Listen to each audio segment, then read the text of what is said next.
Hadirin yang dimuliakan oleh Allah Subhanahu wa ta'ala, maka sebelum ahli surga mencicipi semua kenikmatan-kenikmatan yang akan Allah berikan kepada mereka, yang pertama kali mereka disuruh mandi dulu di depan surga.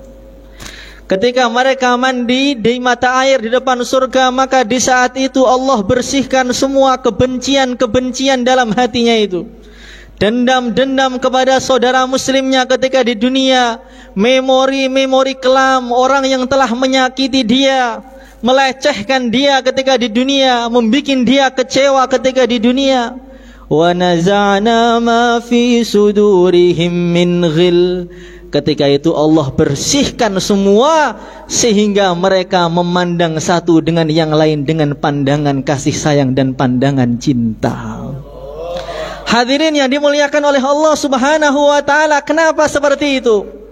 Kata para ulama, walaupun orang itu punya istana yang tingginya 6.666, walaupun dia itu punya bidadari 2,5 miliar seumpama ini walaupun dia itu punya sehebat apapun nikmatnya, tapi kalau di surga berjumpa dengan orang-orang yang menyakitkan hati dia, dan dia masih ingat kejadian itu dan masih ada rasanya ketika itu, maka surga pun tidak akan terasa nikmat. Mau ketemu istrinya, tiba-tiba datang itu temannya yang dulu pernah mencaci maki dia, maka dia langsung hilang itu seleranya kepada istrinya. Maka na'imul khuldi fi daril fana, termasuk nikmat surga yang sudah bisa dirasakan ketika di bumi ini, adalah orang yang hatinya mencintai umat Islam dan melupakan segala kesalahannya. Maka dalam satu riwayat Rasulullah sallallahu alaihi wasallam beliau bersabda, tengah-tengah Nabi duduk dengan para sahabatnya, tokoh-tokoh sahabat duduk di situ. Maka Rasulullah sallallahu alaihi wasallam beliau bersabda, akan datang ke majelis ini seorang penduduk surga yang sedang mampir di bumi. Maka orang-orang itu penasaran, siapa ini? Apakah tokoh-tokohnya para sahabat? Apakah ulama-ulamanya para sahabat? Ataukah siapa? Maka tiba-tiba datang orang Ansor itu, orang-orang petani. Masuk, tidak terkenal, itu sendalnya dia bawa di tangan kirinya. Betul-betul pemandangannya itu orang yang sangat tidak dipandang sama sekali. Maka sahabat-sahabat bingung, orang ini. Mereka diam, tidak ada satupun yang berbicara. Besok lagi Nabi mengatakan akan datang majelis ini raja surga yang sedang mampir di bumi. Ditunggu lagi, orangnya sama lagi.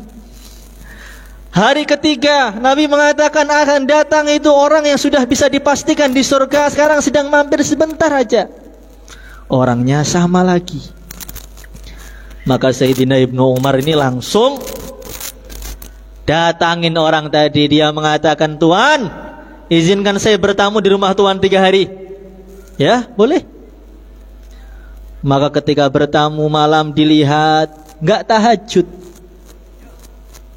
Kira-kira kalau kita melihat seperti itu langsung suudzon penuh itu.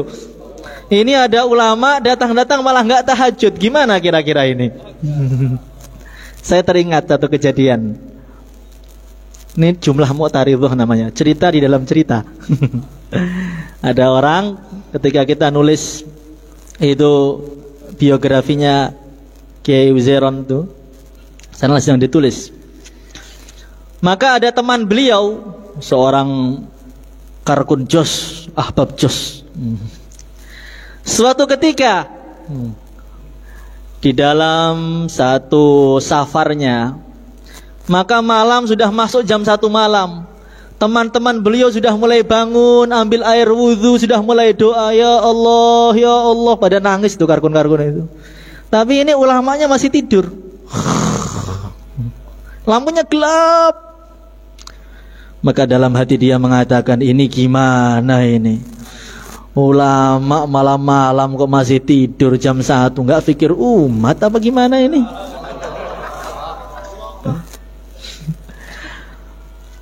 Tapi dia menepis itu suudzon. Pergi. Jangan suudzon. Datang lagi nih. Gak suudzon gimana? Depan mata itu loh masih tidur. Ditolak lagi, datang lagi, tolak lagi. Sampai akhirnya nggak kuat dia ini. Assalamualaikum warahmatullahi. Assalamualaikum warahmatullahi. Dia dekati itu. Kiai dekati pelan-pelan. Sedang tidur ngorok itu. Gitu. Dekati pelan-pelan. Lampu gelap gulita. Ketika sampai di dekatnya, tiba-tiba beliau itu ngomong. Tengah-tengah tidur itu ngomong. Orang itu kalau hatinya busuk, walaupun dia sholat tapi dipenuhi dengan suudzon kepada orang. Tapi kalau orang itu hatinya jernih, walaupun dia tidur hatinya ingat kepada Allah. Ini satu cerita tambahan aja. Maka sahabat dari Ibnu Umar tuh ngelihat ini orang dikatakan Nabi ahli surga, raja surga, tapi malam gak bangun. Ditunggu mungkin jam 3 mungkin bangunnya. Jam 3 nggak bangun juga. Oh mungkin setengah 4 lah. Dia menjelang subuh baru istighfar mungkin. Enggak juga. Sampai adzan subuh itu loh belum bangun. Masya Allah. Mau suudzon nggak boleh. Mau husnudzon depan mata. Mau diapakan ini? Wes, mungkin ada acara lain lah amalan dia di siang hari yang membuat dia masuk surga. Di siang hari dia teliti, biasa aja, sholatnya juga biasa, jamaahnya juga biasa, asarnya begitu juga, satu hari berjalan. Oh mungkin kemarin kecapean lah, hari ini mungkin tahajudnya sepanjang malam, hari kedua nggak tahajud juga, hari ketiga sama juga. Akhirnya nyerah. Abdullah bin Umar tuh langsung datangi orangnya. Tuan, saya bertamu di sini sebenarnya bukan pengen bertamu, bukan. Saya itu yakin dengan sabda Nabi, kata Nabi, engkau itu adalah penduduk surga, dijamin masuk surga. Maka saya teliti amalan Tuhan itu apa? Apakah Tuhan itu punya amalan yang di balik layar, tampaknya tidur ternyata Isra Mi'raj begitu? Maka dia senyum. Saya ini yang seperti kamu lihat persis, gak ada kelebihannya. Hanya saja saya itu punya satu amalan. Sebelum tidur saya mengatakan pada diri saya sendiri, ya Allah, orang-orang yang mulai pagi hari ini menyakiti hati saya, mengecewakan saya, mengambil hak saya, melecehkan saya, ya Allah, saksikan mereka semua sudah saya ikhlaskan semua, ya Allah. Dalam hati saya tidak ada kebencian, hasad, iri sedikit pun kepada hati umat Islam. Allahumma syahad, Allahumma syahad. Rabbana ighfir lana wa li ikhwanina alladhina sabaquna bil iman wa la taj'al fi qulubina ghillan lil ladzina amanu rabbana innaka raufur rahim. Maka Sayyidina Ibnu Umar mengatakan amalanmu itu kecil tapi sangat-sangat sulit untuk dikerjakan. Memaafkan orang itu sepertinya mudah. Awal-sawal semua orang malam lebaran bikin status semuanya. Minal aidin wal faizin, mohon maaf lahir batin, maafkan semua kesalahan kecil besar bla bla bla bla bla. Panjang itu baca sampai capek. Apakah memaafkan betul? Hari pertama mungkin masih bisa senyum karena masih banyak uang THR-nya. Nanti hari kedua, ketiga, kelima, sudah masuk hari ke-10 ini sudah mulai keluar semua itu. Memori-memori lama sudah kembali semua. Ini namanya bukan memaafkan tapi melupakan sesaat. Nah, maka halal bihalal itu memang menghalalkan betul. Menghalalkan betul sampai ke akar-akarnya. Hadirin yang dimuliakan oleh Allah Subhanahu wa ta'ala, salah satu tanda orang itu betul-betul memaafkan, dia tidak akan pernah mengungkit-ngungkit lagi kesalahan orang. Kalau kita masih teringat itu, oh iya bapak itu dia tuh, bapak itu tuh begini dulu pernah begini, itu belum memaafkan. Maka Nabi Allah Yusuf alaihi salatu wassalam, manusia yang paling tampan nomor 2 seluruh dunia setelah Rasulullah sallallahu alaihi wasallam. Manusia yang tampannya itu kal badar, seperti bulan purnama. Ngelihatnya itu terang, tapi gak membikin mata itu perih. Kalau matahari itu terang benerang, tapi kalau orang lihat matahari lama-lama matanya itu perih. Kalau Nabi Yusuf tidak, ngelihat 1 jam pengennya 5 jam, 5 jam pengennya 10 jam, 1 hari gak makan tuh gak apa-apa. Nabi Yusuf itu saking tampannya sampai tidak pantas dikatakan manusia. Ma hadza basyara in hadza illa malakun karim. Kulitnya, baunya wangi. Kalau beliau masuk dalam satu lorong, itu bekas keringatnya itu 1 minggu belum hilang. Setampan-tampannya manusia sekarang, setampan-tampannya manusia atau secantik-cantiknya orang pada zaman ini, kita tengah-tengah melihat ditempeleng pasti akan terasa perihnya. Tapi kalau Nabi Yusuf ngelihat itu, orang memotong tangannya, nikmatnya memandang Nabi Yusuf jauh lebih nikmat daripada perihnya dipotong tangan. Masya Allah. Kalau beliau itu makan hijau-hijauan, sayur apa yang hijau, pecel, bayam. Itu leher beliau itu seperti mutiara, kayak dilukis gitu, kayak diukir. Kalau beliau makan tuh transparan, sampai tampak itu seperti ada benang hijau di dalam mutiara yang berwarna putih. Orang lihat sekali saja itu sudah motong tangannya. Bagaimana kalau orang itu tinggal serumah dengan Nabi Yusuf? Pagi ngelihat Nabi Yusuf, siang ngelihat Nabi Yusuf, malam melihat Nabi Yusuf, bangun tidurnya semakin cakep, habis mandi makin menggila. Dan Nabi Yusuf itu tampan yang gak tampan murahan. Sekarang banyak orang tampan tapi tampannya itu murahan.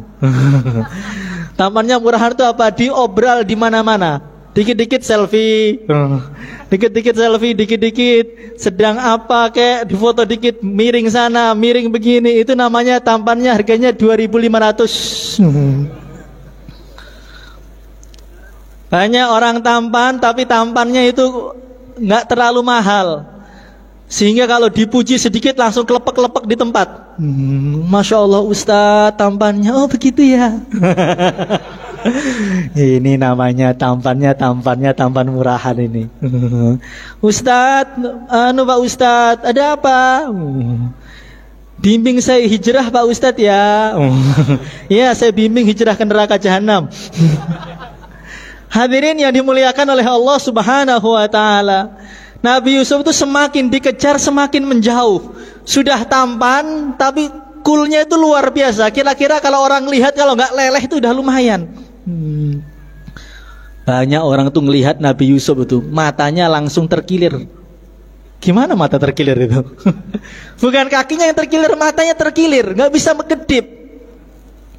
Orang yang sesempurna ini, nasabnya paling sempurna, yang dikatakan oleh Nabi Al-Karim, Ibnul Karim, Ibnul Karim, Ibnul Karim, Nabi dan Rasul, anaknya Nabi dan Rasul, anaknya Nabi dan Rasul, anaknya Nabi dan Rasul, ulul azmi khalilullah. Nabi Yusuf bin Nabi Ishak, Nabi Ya'qub bin Nabi Ishak bin Nabi Ibrahim. Nasabnya paling sempurna, wajahnya paling sempurna, suaranya merdunya luar biasa. Sehingga banyak orang itu kalau mendengar suasana Nabi Yusuf sudah pergi itu masih terngiang-niang itu suaranya itu. Masya Allah. Yang memang asli berharga. Kalau kita ini kadang-kadang kurang berharga, tapi terlalu memberi harga diri kita terlalu tinggi. Dia telah menghinakan harga diri saya Pak. Dia telah merobek harga diri saya Pak. Lah memang harganya berapa ribu Pak? Kalau Nabi Yusuf itu asli berharga. Orang yang sudah seperti itu berharga, oleh saudaranya itu dibanting. Bukan hanya dibanting, dilempari batu dalam satu riwayat. Bukan hanya itu, sampai ditelanjangi, dibuka itu bajunya oleh saudara-saudaranya. Bukan hanya itu, dilecehkan juga. Saudaranya mengatakan, hei Yusuf, katanya Kamu ngimpi ada matahari, bulan, bintang-bintang sujud pada kamu. Takwilnya katanya kami sujud. Mana? Ayo lawan saya, bisa nggak? Dilecehkan, tubuhnya dilukai, kemudian dilempar dalam sumur. Habis-habisan, habis itu difitnah lagi. Difitnah goda majikannya sendiri. Setelah difitnah dipenjara. Pengen keluar malah yang laporkan itu lupa. Sampai dipenjara 7 tahun atau berapa tahun. Bertumpuk-tumpuk itu. Setelah habis-habisan sekarang menjadi orang mulia, menjadi Perdana Menteri, saudara-saudaranya datang dengan begitu hinanya. Itu pengen beli makanan kepada beliau di saat beliau sudah menjadi orang mulia. Apa balasan beliau kepada mereka? La tathriba alaikumul yawm yaghfirullahu lakum wa huwa arhamur rahimin. Memaafkan yang hakiki itu apa? La tathriba alaikumul yaum. Wahai saudaraku, tidak ada cacian pada hari ini, baik yang kecil yang besar, hari ini, kemarin, besok sampai hari kiamat, tidak akan pernah saya ungkit-ungkit kesalahanmu. Yang kedua, bukan hanya memaafkan, tapi beliau mengatakan apa? Yaghfirullahu lakum. Wahai saudaraku, jangan khawatir, saya juga akan doakan kepada engkau supaya Allah mengampuni dosa-dosa kamu. Bukan hanya itu, dia mengatakan, min ba'di an nazagha syaitanu baini wa baina ikhwati. Wahai ayahku, ini yang rusak hubungan saya dengan saudaraku adalah syaitan. Yang disalahkan bukan saudaranya, setan yang telah merusak hubungan mereka berdua. Maka pada hari ini kita akan mengadakan acara halal bihalal. Maka halal bihalal itu harus halal betulan. Kalau pengen ngungkit kesalahan setelah hari ini, untuk kesalahan yang sebelum hari ini betul-betul kita halalkan betul sampai dasar-dasarnya. Maka satu ulama mengatakan, bagaimana kita ngelihat orang itu. Kalau orang baru kenal dengan seseorang, saya kenal dengan Ustadz ini, Ustadz Haris ini, baru kenal, seumpama baru kenal, maka dalam otak saya, Ustadz Haris ini belum pernah memberi saya apapun dan belum pernah merugikan saya apapun. Nol. Dia belum pernah menyakiti saya dan belum pernah berbuat baik kepada saya. Itu orang yang baru kenal. Tapi kalau orang yang setelah halal bihalal harus melebihi itu, bagaimana? Semua kesalahannya dikosongkan, ingat-ingat saja kebaikannya. Jadi ngelihat Ustadz ini yang pernah ngasih uang saya, oh Ustadz ini yang pernah ngajari saya Quran, oh Ustadz ini yang pernah ini. Ngelihat orang, semua teringat kebaikannya, semua keburukannya hilang. Ini adalah rasa surga yang sudah bisa dirasakan ketika di dunia. Bagaimana? Siapa bangga? Halal betul atau enggak ini? Halal betul. Yang sudah didiamkan selama 1 tahun mau berbicara mulai hari ini. Yang ketemu penuh dengan wajah murung mulai senyum lagi pada hari ini. Yang semakin menyakiti itu semakin banyak ngirim pahala kepada kita, maka semakin banyak kita kasih amplop pada hari ini. Bagaimana? Insya Allah, iya dan iya. Semoga iya betulan. Hadirin yang dimuliakan oleh Allah Subhanahu wa ta'ala. Maka dulu Sayyidi Al-Walid beliau mengatakan, orang yang cerdas itu masih bisa terpleset, dan banyak yang terpleset. Orang yang pintar itu masih bisa jatuh, dan banyak yang jatuh. Orang yang tampan itu masih bisa tumbang, dan banyak juga yang tumbang di mana-mana. Orang yang kaya itu juga bisa ambruk, di mana-mana masih banyak orang kaya tiba-tiba ambruk. Tapi kalau orang yang berakhlak, sangat sulit untuk dijatuhkan. Maka ketika Rasulullah Shallallahu Alaihi Wasallam kembali dari Gua Hira, beliau ketakutan habis berjumpa dengan malaikat Jibril. Tangannya gemetar, kedinginan. Beliau mengatakan, laqad khasyitu ala nafsi, wahai istriku, Saya ini khawatir habis jumpa dengan Jibril ini ada apa dengan diriku ini. Zammiluni, zammiluni, zammiluni. Selimuti saya wahai Jibril. Apa jawaban istri terhebat di dunia? Siapa itu? Sayyidah Khadijah. Bukan kalau suaminya ketakutan istrinya ikut nangis juga. Bukan.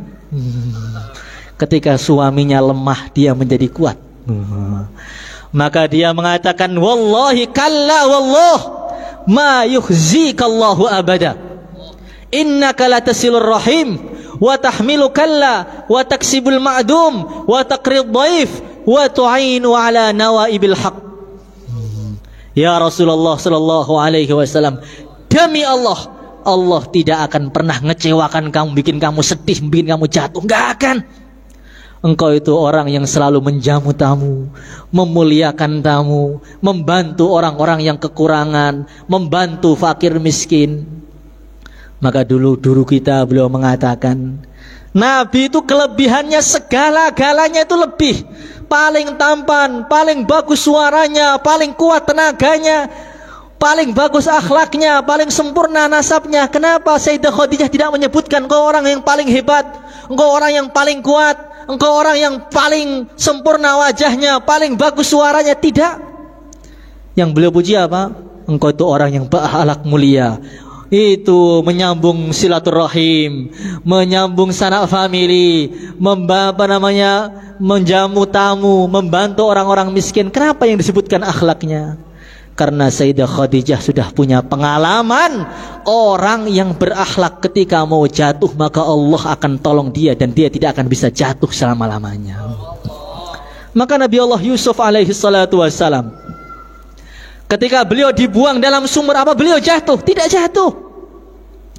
Dalam banyak kitab Tarikhul Anbiya dan lain sebagainya, sebelum Nabi Yusuf itu jatuh, Allah berfirman pada malaikat Jibril, adrik ibadi ya Jibril. Hei Jibril, itu ada hamba saya yang dibuang di sumur itu, kamu selamatkan. Sebelum Nabi Yusuf jatuh, langsung disambar malaikat Jibril di langit ketujuh sana. Itu air sumur yang gak enak itu Allah rubah, sehingga air sumur itu lebih manis daripada madu. Itu airnya Allah naikkan, dalam satu riwayat dipadatkan tapi tidak menjadi sekeras batu, tapi tidak secair air, padat tapi empuk seperti singgasana raja. Ketika itu Nabi Yusuf tidak berpakaian, maka oleh malaikat Jibril itu dibuka rajahnya. Jadi Nabi Yusuf itu punya rajah. Tahu rajah? Jimat. Ini bukan kurofat ini. Jimat itu adalah tabaruk dengan orang-orang soleh, itu pakai jimat itu. Saya juga punya jimat ini. Mahal ini jimat saya ini. Masya Allah. Jimatnya itu apa? Jimatnya itu bajunya Nabi Yakub, warisan Nabi Ishak, warisan Nabi Ibrahim. Yang dulu baju itu dipakai Nabi Ibrahim ketika dibakar dalam api. Ketika Nabi Ibrahim dibakar dalam api, Allah berfirman apa? Qulna ya narukuni bardaw wa salaman ala Ibrahim. Wahai api, jadilah dingin dan keselamatan atas Ibrahim. Yang Allah perintahkan api itu hanya menyelamatkan Nabi Ibrahim, sehingga bajunya Nabi Ibrahim itu terbakar, sehingga tali-talinya terbakar. Maka Allah datangkan baju langsung dari surga, yang baju itu digunakan oleh Nabi Ibrahim, diwariskan Nabi Ishak, diwariskan Nabi Yakub, diwariskan Nabi Yusuf, dilipat-lipat-lipat sampai rapi, dikunci, dijadikan rajahnya Nabi Allah Yusuf alaihi salatu wassalam. Itu namanya tabarruk bisolihin, ngambil berkahnya orang soleh. Itu Nabi Allah Yakub alaihi salatu wassalam tuh matanya buta. Maka Nabi Yusuf mengatakan apa? Idhabu biqamisi hadha fa'alquhu ala wajhi abi ya'ti basira. Wahai saudaraku, ini baju saya, kamu letakkan di wajahnya Nabi Yakub, itu butanya langsung akan sembuh seketika. Maka di museum Turki sana ada orang datang matanya buta. Dia mengatakan, ya Allah, ini di depan saya ada bajunya Rasulullah sallallahu alaihi wasallam. Dulu itu Nabi Yakub berkah bajunya anaknya Nabi Yusuf, itu matanya yang buta langsung melek, ya Allah. Saya ini umat Rasulullah, depan saya ada bajunya Rasulullah, melekkan mata saya, Allah langsung melek seketika. Itu namanya tabarruk dengan orang-orang soleh. Itu di Temboro ada rambutnya Nabi, ada jenggotnya Nabi, ada sendalnya Nabi. Kalau orang Indonesia kok belum tabarruk dengan bekas-bekasnya Rasulullah SAW, kalau di akhirat ketemu Nabi kira-kira mau jawab apa nanti? Hadirin yang dimuliakan oleh Allah Subhanahu wa taala, kemarin tuh ada orang Gorontalo, perempuan datang itu ke Temboro, ke tempat jenggotnya Rasulullah sallallahu alaihi wasallam. Ketika dia datang, dia ngelihat, tiba-tiba nangis langsung pingsan, kelepek-kelepek kayak mau mati gitu. Maka oleh orang-orang diangkat, dibawa ke rumah sakit, langsung dibilang corona. Setelah dituduh corona atau nggak tahu corona beneran itu, langsung dikasih oksigen. Ditunggu 1 jam, 2 jam, maghrib itu sadar. Ditanya, Bu, kenapa tadi tiba-tiba langsung jatuh, tumbang, pingsan, kenapa Bu? Maka dia mengatakan, Nak, ketika saya melihat jenggotnya Nabi tadi, Allah tampakkan wajahnya Rasulullah SAW. Itu jantung saya hampir pecah, hampir mati saya, saking tampannya itu. Masya Allah. Kalau pecah betulan ya beruntung aja ngelihat Nabi, daripada ngelihat perempuan tengah-tengah ngelihat jantungnya pecah bagaimana. Hadirin yang dimuliakan oleh Allah Subhanahu wa taala, itu adalah tabaruk dengan orang soleh. Maka Al-Imam As-Subki ketika beliau datang ke pondoknya Imam Nawawi, itu langsung gulung-gulung itu di karpet-karpetnya, diciumi itu tiang-tiangnya, pintu-pintunya dia ciumi. Beliau mengatakan, wa fi daril hadithi latifu ma'nan usalli fi jawanibiha wa awi asani an amassa bi khurri wajhi makanan massahu qadamun Nawawi. Ini saya ciumi pintunya, saya itikaf di sini, saya ciumi karpet-karpetnya, karena ini pondok sudah penuh dengan berkah. Saya berharap wajah saya ini bersentuhan dengan lantai yang dulu pernah diinjak oleh kakinya Imam Nawawi. Jangan kita terpengaruh orang, yang penting amalnya, tempat gak penting, tempat sangat penting. Siapa bilang tempat gak penting itu? Tempat sangat penting. Maka dulu guru saya Habib Umar Al-Jailani di Mekah, beliau mengatakan, ketika Sayyidah Maryam Al-Batul, Nabi Zakaria itu masuk di ruangannya. Ruangannya itu pintunya lapis 7. Maryam itu saking pengen menjaga kesucian dirinya itu, Maryam Al-Batul itu pintunya, kamarnya dilapis menjadi 7. Sampai di dalam pintunya masuk 1, 2, 3, 4 kuncinya yang megang langsung Nabi Zakaria. Maka beliau melihat itu, di sana tiba-tiba ada makanan. Anna laki hadza wahai Maryam, dari mana ini Maryam? Qalat huwa min indillah. Ini semua dari Allah. Ketika dengar Maryam Al-Batul mengatakan qalat huwa min indillah, apa yang dilakukan Nabi Zakaria? Hunalika da'a Zakaria rabbah. Nabi Zakaria langsung doa, angkat tangan, ya Allah, saya minta anak, ya Allah, minta anak, ya Allah. Langsung Allah beri anak beliau, Nabi Yahya. Maka guru saya Habib Umar mengatakan, kenapa seperti itu? Tempat-tempat yang mana datang nusratullah, di situ doa, di situ Allah akan kabulkan. Maka Nabi Zakaria itu makbul langsung doanya kapan? Ketika beliau doa di kamarnya Maryam, tempat Allah turunkan makanan dengan bighairi hisab, makanan dengan tanpa ada usahanya. Maka kita ini datang ke tempat-tempat mulia, ke Mekah Al-Mukarramah, datang ke Madinah Munawwarah, datang ke kubur-kuburnya para wali. Sampai salah satu ulama mengatakan, siapa yang bawa kitab Bukhari datang ke salah satu makamnya wali Allah, dia mengatakan, ya Allah, dengan berkahnya kitab Bukhari, sirnya kitab Bukhari ini ya Allah, dan dengan berkahnya wali di depan saya ini ya Allah, saya minta ini, minta itu, Allah akan kabulkan seketika. Hadirin yang dimuliakan oleh Allah Subhanahu wa ta'ala, maka jimatnya itu dibuka oleh malaikat Jibril. Ketika jimatnya dibuka, Sumur yang gelap gulita tadi berubah menjadi terang benderang. Maka beliau minum dari minuman yang lebih manis daripada madu, didatangkan makanan dari surga, menggunakan bajunya Nabi Allah Ibrahim alaihissalatu wassalam, temannya malaikat Jibril. Itu sumur lebih terang, itu cahayanya melebihi siang hari. Ini orang yang berakhlak itu begitu. Mau dijatuhkan makan semakin mulia. Tampaknya dari luar Nabi Yusuf itu di dalam kegelapan sumur, kegelapan malam, kegelapan hutan. Tapi pada hakikatnya Nabi Yusuf itu di atas singgasana raja, temannya malaikat Jibril, terang benderang bersama banyak jutaan malaikat di situ. Jadi kalau orang itu berakhlak, tidak bisa dijatuhkan, itu tidak bisa. Baik dijatuhkan dengan dihinakan atau dijatuhkan dengan dimuliakan. Ujian pertama Nabi Yusuf dihinakan berhasil. Kemudian datang ujian yang kedua. Ini ujian yang lebih berat dibanding ujian yang pertama. Apa itu? Ujian diajak maksiat. Siapa yang uji? Majikannya sendiri. Namanya siapa? Zulaikha. Zulaikha itu wanita yang paling cantik seluruh Mesir. Dan suaminya itu impoten. Bagaimana kira-kira? Apa itu?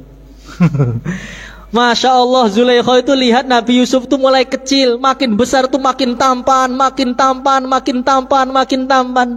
Tapi Nabi Yusuf semakin dikejar semakin menjauh. Dan Nabi Yusuf itu gak pernah melihat Zulaikha dengan pandangan 100% plak, itu gak pernah. Ada orang pada hari ini yang tidak pernah seperti itu, ada atau tidak? Masya Allah. Sampai Zulaikha itu loh, perempuan tapi datang itu sudah nggak betah, digombali Nabi Yusuf itu. Wahai Yusuf, kamu itu loh Masya Allah, tampannya itu luar biasa. Saya ngelihat kamu tuh betul-betul leleh saya ini. Nabi Yusuf mengatakan, wahai Tuanku, saya tampan nih kalau saya masih ngamalkan agama.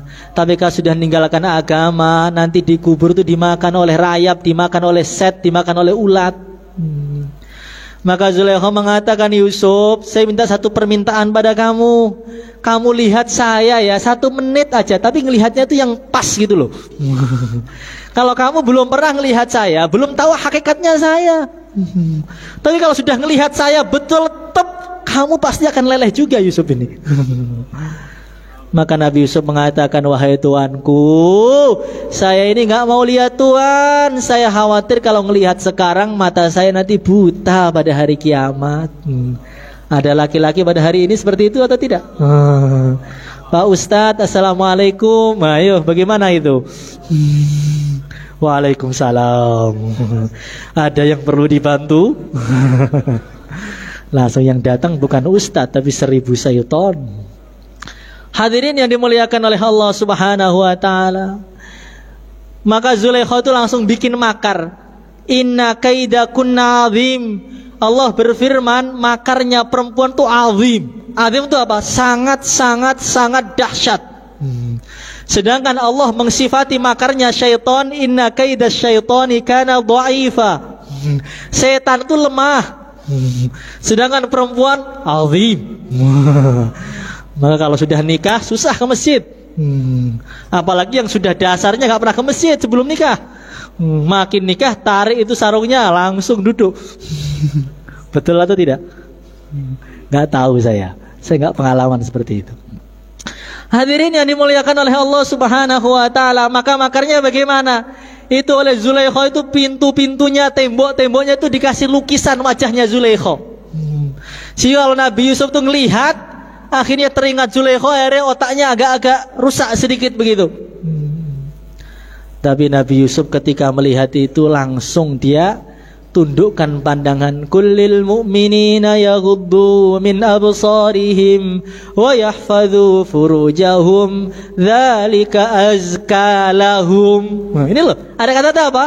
Dzalika azka lahum. Katakan kepada orang laki-laki, hendaknya mereka menundukkan wajah pandangan mereka, itu lebih membersihkan hati-hati mereka.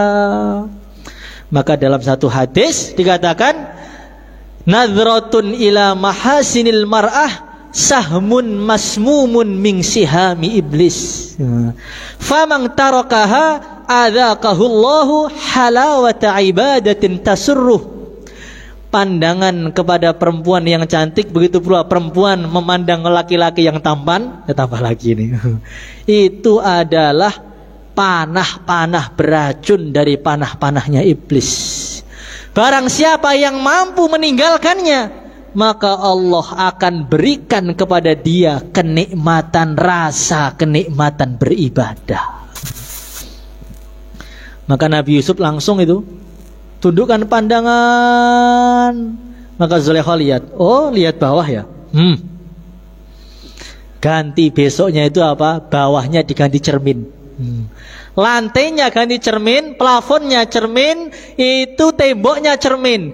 Ngelihat manapun akan kelihatan Zulaikha dari segala arah. Kira-kira bagaimana? Kita melihat satu tempat, ada perempuan di situ, atasnya cermin, bawahnya cermin, temboknya cermin. Kira-kira bagaimana? Alhamdulillahirabbil alamin, Pak. Begitu. Astagfirullah, astagfirullah, astagfirullah, astagfirullah, astagfirullah. Pandangan pertama enggak dosa ini. Begitu. Nabi Yusuf langsung ngelihat apa? Ngelihat jempol kakinya. Ini dalam istilah sufi ada namanya apa? Nadhr barqadam. Orang jalan ngelihat jempol kakinya. Kalau bisa diamalkan 40 hari katanya, orang bisa jalan ngelihat jempol kakinya selama 40 hari, katanya mereka itu langsung jadi wali. Praktekan, insya Allah Pak. Sampai kapan? Sampai keluar situ aja. Betul atau tidak? Itu kalau kuat. Kullil mu'minin wa kullil mu'minat yaghdudna min absarihim. Wah, itu kalau kuat bisa ngelihat jempol kakinya selama 40 hari aja. Jangan melihat. Itu insya Allah dia ngelihat orang langsung dapat hidayah. Ada orang mabuk dia lihat aja dapat hidayah. Dia sentuh dapat hidayah. Bagaimana? Maka Nabi Allah Yusuf itu langsung ngelihat jempol kakinya, keluar dari rumah. Maka suatu ketika warawadathu allati huwa fi baitiha an nafsihi wa ghallaqatil abwaba wa qalat haytalak. Ini ujian terbesar ini. Ini lebih berat daripada ujian dicaci maki, digebuki, diinjak-injak. Ujian apa itu? Ujian pintu rumah dikunci semuanya, jendelanya dikunci semuanya, itu dalam rumahnya dihias seperti hiasan pengantin baru, yang goda itu majikannya, orang yang tercantik, suaminya sedang pergi, hanya ada berdua, dan orang yang cinta mati dengan dia. Dan dia mengatakan apa? Hai talak, ayah kemari. Kira-kira kalau kita begitu bagaimana? Langsung lari begitu ke depan. Belum dipanggil aja sudah datang terus. Apalagi dipanggil langsung loncat. Hai talak, naam, hai talak. Begitu. Masya Allah. Itu tiba-tiba temboknya berubah, ada tulisannya. Tulisannya apa? Wala taqrabuz zina innahu kana fahishatan wa sa'a sabila. Wahai Yusuf, jangan kamu dekati, itu bahaya. Tiba-tiba malaikat Jibril datang mengatakan, Yusuf, nama kamu sudah saya lihat di diwan, di tempat-tempatnya orang-orang mulia. Jangan sampai perbuatan kamu menjadi perbuatan orang fasik. Nama kamu tuh Ustadz, paham? Jangan sampai Ustadz itu nongkrong di pinggir jalan. Ini tambahan. Otaknya sudah penuh dengan Quran, jangan sampai dikotori dengan yang haram-haram. Betul atau tidak? Itu kira-kira ada Quran dalam dadanya. Kemudian dimasukkan potret-potret laki-laki yang tidak mahram, perempuan yang tidak mahram, itu kira-kira mengotori Quran atau membersihkan Quran? Mulutnya sudah baca Al-Quran selama 1 tahun, sekarang digunakan untuk gunjing orang, kira-kira itu dosa atau kabair? Hadirin yang dimuliakan oleh Allah Subhanahu wa taala, tiba-tiba datang tuh gurunya beliau namanya Nabi Yakub. Dipukul itu dadanya Nabi Yusuf tuh. Dang. Ketika dipukul langsung terbelalak beliau itu. Yusuf, itu doang, Yusuf. Terbelalak langsung, ma'adzallah, innahu rabbi ahsana mathwai, innahu la yuflihudz zalimun. Orang yang berakhlak ini ya tidak bisa jatuh walaupun godaannya begitu nikmat sekali. Maka kata para ulama, pelajarannya, termasuk pelajarannya itu apa? Orang itu dalam hidup harus punya guru. Nanti gurunya itu ketika kita mau maksiat, tiba-tiba datang itu gurunya, Kang, kamu itu sudah kubro, punya kiai, Masya Allah, selama setahun digembleng terus ngaji, masa pulangnya perbuatannya mirip tukang becak sih? Astagfirullahaladzim. Masa saya mau ngecewakan kiai saya yang ngajari saya selama 1 tahun untuk maksiat. Nah, jadi kalau orang itu punya guru, ketika dia itu mau maksiat, dia ingat.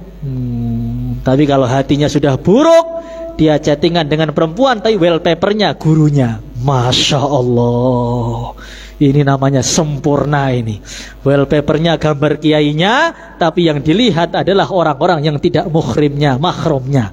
Itu sempurna, itu luar biasa. Imannya itu tembus tembus kemana itu, saya sampai bingung menganalisa itu.